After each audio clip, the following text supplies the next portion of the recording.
গাজায় ইসরায়েলি আগ্রাসন শুরুর পর থেকেই সীমান্তে পাল্টাপাল্টি হামলা চালাচ্ছে ইসরায়েল ও লেবানন। তার উপর ইরানে হামাস প্রধানের হত্যাকাণ্ডের পর ইসরায়েলের ওপর বেশ চটে আছে তেহরান। জবাব দেয়ার হুঁশিয়ারিও দিয়েছেন সর্বোচ্চ নেতা আয়াতুল্লাহ আলী খামেনি। এতে বেশ শঙ্কায় দিন পার করছেন ইসরায়েলের বিভিন্ন শহরের বাসিন্দারা। হামাস প্রধান ইসমাইল হানিয়া হত্যাকাণ্ডের পর ইসরায়েলকে গুঁড়িয়ে দেওয়ার হুমকি দেওয়া হয়। সম্প্রতি ইসরায়েলি গোয়েন্দা সংস্থা মোসাদ একটি সূত্রের মাধ্যমে দাবি করেছে আগামী কয়েকদিনের মধ্যেই ইসরায়েলে সরাসরি আঘাত হানতে যাচ্ছে ইরান। গোয়েন্দা সংস্থা বলছে গাজায় যুদ্ধবন্ধের আলোচনার আগেই হামলা চালাতে পারে ইরান। এর আগে ইসরায়েল ভেবেছিল খামেনি হুঁশিয়ারি দিলেও এখনও হামলার তারিখ নির্ধারণ করেনি।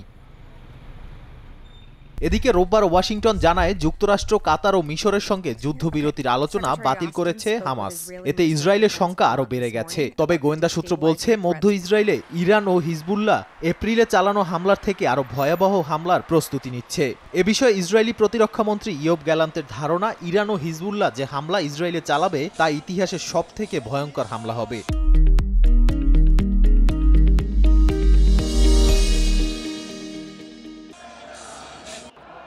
তবে স্বাভাবিক জীবনে ফিরতে নিজেদেরকে ব্যস্ত রাখছেন ইসরায়েলিরা।